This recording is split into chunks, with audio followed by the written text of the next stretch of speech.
Hello guys, my name is Amit Sani and I welcome you in this daily UPSC MCQ series Mission 2020. We are taking here and 8th of July it is, and on a daily basis we are discussing around 10 questions and current affair based important question, budget, economic survey. These are all out, but one message I got that these are not current affairs. These are also current affairs, my friend, and you cannot get them in the category of static portion. These are surely the current affairs because these numbers are just out and we are reading them into newspaper, magazines and everywhere. So whatever data that comes under that economic survey and the budget, do not miss that, and that's pure current affairs. You cannot call it something else, or you can miss it like way. So that's the case, and we will start the lesson now. Pocket News app trending on number 1 on Google app. Go and download it if you have not till now. It's a very important category based data, and best of them whatever is available on the public platforms, and these are the important courses. Below the video all the descriptions are given, and you can call on these numbers and you can visit the website also. All these courses are available, and that Pocket app is very unique, so do not miss that app. And PDF you will get here. Send me a request there. Telegram's link is also given here, and you can follow me on Instagram too, and this is the Telegram channel's link of mine, and the StudyIQ's Telegram channel, you all know about that. All the datas are available there. So first question is regarding India's external debt to gross GDP ratio is among the highest globally. No, this is wrong. India's external debt is among the lowest.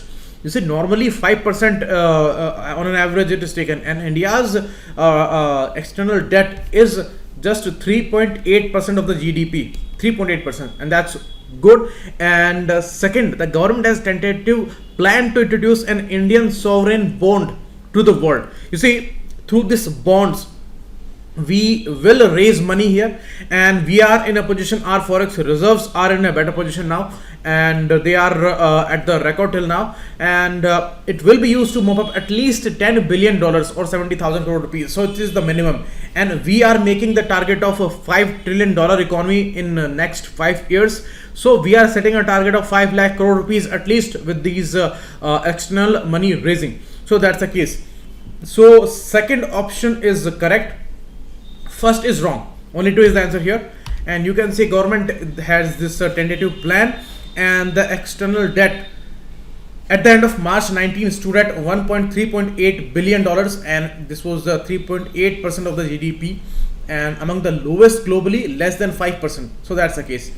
And you see, this year also we have a certain target there, and if we talk about net borrowing, then that would be 4.73 trillion rupees. So that's the case, and this is same as the interim budget, which was brought up in month of February there, and now the full-fledged budget which is there, and that is showing the same number there. Next, Union government fixed the price at 3,443 rupees per 10 gram for the new series of sovereign gold bonds. You see, sovereign gold bond scheme was launched in 2015 year, and since then it has not got much appreciation there, and people are very much fascinated with gold, and actually the physical gold, and this scheme was about to replace that particular fascination. They said that buying gold is not a good idea. It is actually very much expensive, and India has to pay a lot of forex reserve for that, and it's a major import item for India,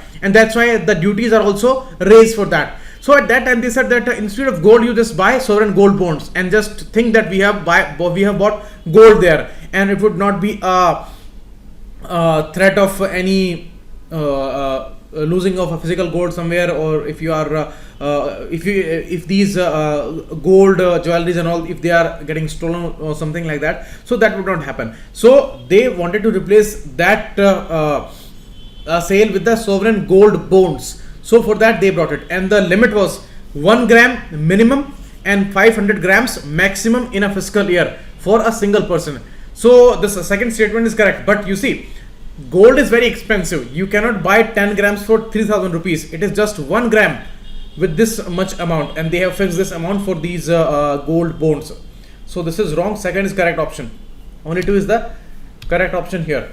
Next, Miyawaki method. Certainly, they will ask you a question regarding Miyawaki method. Many times we hear these kind of words in the Nobel Prize winner and all, and many times these Japanese scientists are there. And also, it looks like a Japanese name, Miyawaki, but it's not related to nuclear science, molecular biology, or quantum physics. So please don't go with any kind of tukka there. So the answer is D, none, because this Miyawaki method, as I explained to you 2-3 days back in the Hindu analysis paper, the Harita Haram Yojana of Telangana, launched in July 15 by C. Chandrasekhar Rao, and that was for tree planting program, and it's a Japanese botanist Akira Miyawaki, and Miyawaki has a unique method. He actually evolved this, and within 20-30 years you can develop a full-fledged jungle in any place with this Miyawaki Japanese technology. And actually it is not using any kind of machinery or something like that, but it's a specific way, and it's a concept of revolutionary concept of urban afforestation, and you can turn your backyards into mini forests there. And plant growth is 10 times faster, means normally it takes 200 to 300 years to grow a jungle there, but it will take only 20 to 30 years, and resulting plantation is 30 times denser than the usual.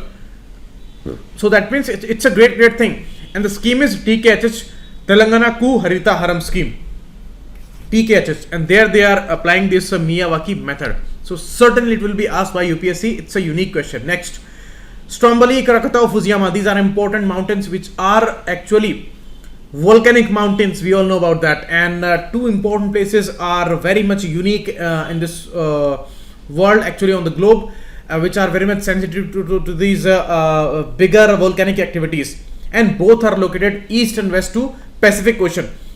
Suppose this is Pacific Ocean, this is North America and South America there, Pacific Ocean. This is Japan here, Australia and Indonesia and all these places, and this is Pacific Ocean. So this oceanic plate is going under the continental plates of all these continents, and that's why creating a lot of pressure. So in both these areas, here and here, this is called West Indies and it is called East Indies in this area, and in both these places there are active volcanic sites. So Mount Fujiyama is there in Japan, so third is correct. Mount Krakatau is in Indonesia, and here Mount Pili is there, and Mount Stromboli is not in any of these places. Mount Stromboli is north to Mediterranean Sea, and that is the south part of Italy. There is a island called Sicily, and there this Mount Stromboli is there, and it is called Lighthouse of the Mediterranean. Lighthouse of the Mediterranean Sea. So first is wrong. It is not there in West Indies. In West Indies, Mount Pili, the strongest type of volcano, is there, but it is not there. And Krakatau is not in Italy. This is also wrong. Only 3 is the correct option. C is the answer. And please locate all of them on the map. Mount Stromboli is known as Lighthouse of the Mediterranean, as I told you, and a regular state of eruption since 1932, and last major eruption was in 2002. Recently it was erupted again, and one tourist was killed there. So that's the case. Next, Chowkhandi Stupa. Regarding that, I have told you in the Hindu analysis video, Chowkhandi Stupa was recognized recently. It was not in Nepal. It is in India, in UP, in Sarnath.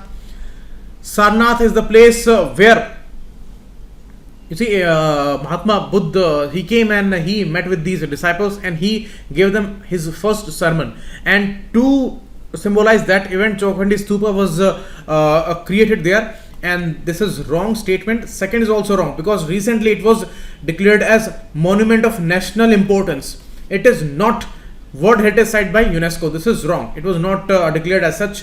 So both are wrong statements. D, none is the answer. You can see Lord Buddha met his disciples as he traveled from Bodh Gaya to Sarnath. So it was created there, and it was Gupta age when Govardhan king, the son of Raja Todarmal, gave the present shape to Chowkhandi Stupa. So this became famous, and it's a protected area of national importance by Archaeological Survey of India. So it is by ASI. Regarding ASI, many times UPSC has asked questions, and Alexander Cunningham was the first chairman here, and regarding him many questions have been there in many examinations. In 1861 it was established. Headquarters there in New Delhi, functions under Ministry of Culture, and these are the related acts. Act of 1958 Archaeological Sites and Remains Act, and 1972 Antiquities and Art Treasure Act. So they may ask you about anything. Next question, digital literacy initiative named Digital Udan. Is it by Ministry of Electronics and, Information Technology? No, this is a private move by Reliance Jio. Jio has partnered with Facebook, and they have this target of 100% digital literacy. So it is actually very much in advantage for Reliance Jio, as we all know. A lot of growth it has made in last 1 to 3 years, and it is launched not in all the states, in just 13 states, 200 locations, and Jio is aiming for this. But you see, these private giants have become so huge that we need to know some information regarding them, because in the future they are going all for privatization. So these big private houses and who are impacting this world a lot, we need to know something about them. So it is not a government move, it's a digital literacy initiative as a Digital Udan by Reliance Jio, not by this ministry. This is wrong, and second is also wrong, because just 13 states and 200 locations. So D9 is the answer. You see, 7,000 locations in the country they want to reach. Right now 200 different locations and 13 states, 10 regional languages, and they are training audio and visually, and aim of 100% digital literacy. And it has added 8 million users in April 2019. This was the latest data. Regarding Facebook, CEO is Mark Zuckerberg, headquarters there in California, Menlo Park, and founded in 2004. So Digital Udan by Reliance Jio. Next, PMG Disha, a similar kind of scheme, but it's a government scheme. I'm telling you, it is not for minority scholarship or rural electricity, although the name suggests Disha, but it is not any kind of skill development issue. So all are wrong. This is regarding digital literacy again. So D is the answer. And they said that 2.22 crore villagers are given digital education under this Pradhan Mantri Gramin Digital Saksharta Abhiyan, PMG Disha. It was launched as integral part of the Digital India initiative, and it was given some money in 17-18 year as 100 crore rupees. Next year 438 crore rupees, and this year 400 crore rupees are allocated to this PMG Disha scheme. These are the benefits, like all the issues, the famous issues like weather forecasting, fishing zone, market prices, government schemes, frequent farming equipments. So regarding them, they can get knowledge. So in the detail, everything is given, but it is just a digital literacy scheme, and MOUs has been signed between CDEC Center for Advanced Computing and CSC, the Common Service Center, e-Governance Services, and UNESCO, NASCOM Foundation, and the Digital Empowerment Foundation, DEF. So all are the partners here. These are the stakeholders in PMG Disha, Digital Saksharta Abhiyan in the rural area, and by MIT, Ministry of Information and Technology, Electronics and Information Technology. Next question, brucellosis. Brucellosis, you see, it's a disease where victims are both animals and humans, and from animals it can spread to humans. So these kind of diseases are called zoonotic disease. So it's a zoonotic disease for sure, but it's not a virus, it's a bacteria actually, and impacting cattle a lot. And for the last 1.5 century we have been observing that it is impacting humans also, and it's a dangerous disease, and it's fatal sometimes for cattle, goats, pigs and all, and many type of species are there. So brucellosis, it's a bacterial disease. This is wrong. Only 2 is the correct option here, B. Gram-negative bacteria, it is also called Mediterranean fever, Malta fever, or undulant fever. So when it is affecting humans, then this is the explanation. And undercooked meat of these animals, infected animals, it can give you this disease, or in the contact with their secretions, bodily secretions, they can give you this disease. And species which are infecting humans, these are 4 in number. What are these? Brucella abortus, Brucella canis, which affects dogs, and melitnesis, it is affecting goats mainly, and it's the most invasive, and Brucella suis infecting pigs. So all of them can infect humans too.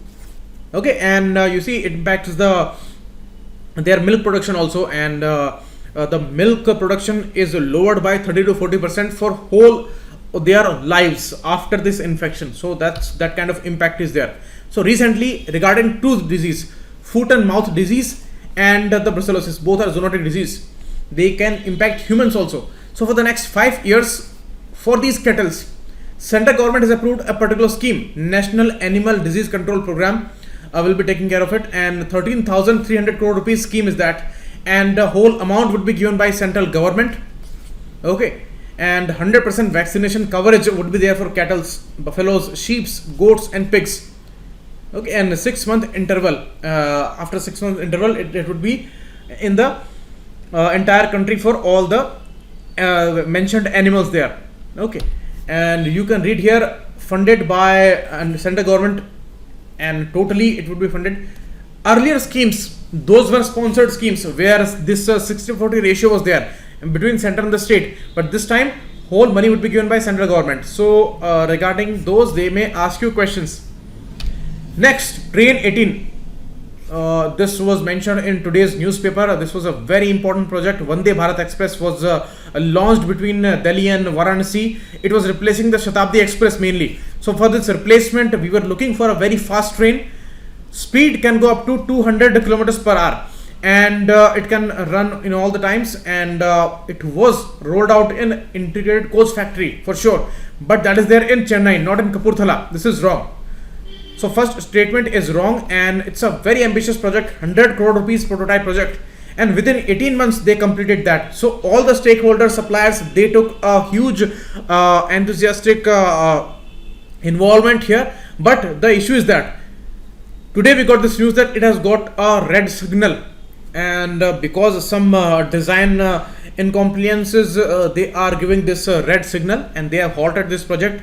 But the allegation is that some industrial houses, private houses, they want to block it, and they are raising the problem there, and that's why, favoring them, government has stopped this important move there. And it was a record that in 18 months they completed the project within time, and it was the first long distance train without separate locomotive.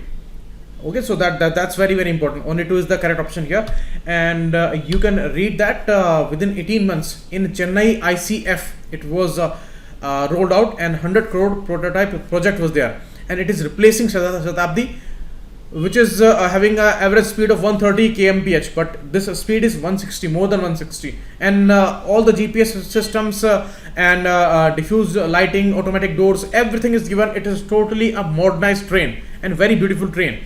Vande Bharat, as we all know about that, in February it was launched, but now it's a halt. Next, a very important issue of environment impact assessment and a new notification, the zero draft of this proposed environment impact assessment notification of 2019, replacing the 2006 notification. Earlier, what used to be there? There used to be an expert committee by this ministry in every district, and they were giving this clearance to these minor mining projects and all, and experts were there. Now what they are doing, they are just scrapping this expert committee, and they are making the chairman to whom? District magistrate, who is actually a representative of central government in the states, as we all know, because normally DMs are collectors. So collectors are the appointees of the central government mainly.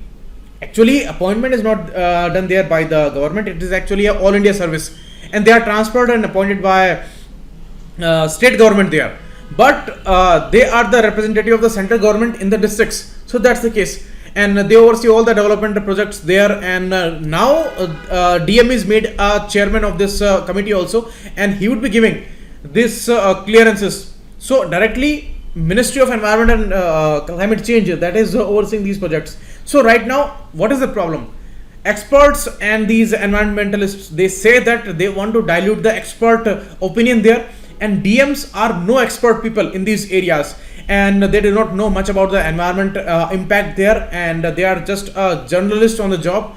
So it is very wrong, and it is just to give false clearances which are hampering the environment there. And the way government is moving in all these areas, although they are claiming very high, but on the ground what they are doing, they are just diluting all the protection to the environmental features, the way they introduce the coastal regulation zone notification there, and they gave all the clearances to these hoteliers and these private players there, and that is never going to be favor the environment. So in the same way, they are imposing this chairmanship to district magistrate, and this would be a District Environment Impact Assessment Authority, DEIAA. So certainly this question would be asked by UPSC. Both the statements are correct. C is the answer. And you can read here. In 2006, they said that there would be an expert committee and that would be giving these clearances. Now a zero draft is out, and now this would be a creation of district level authority, and DMs would be chairing that. So that's the case. Okay, it's a notification of 2019 replacing the 2006 notification, which itself replaced that 1994 notification. So that is the case. Thanks a lot. Keep watching. It was a Mithani PDF you will get here. Go through.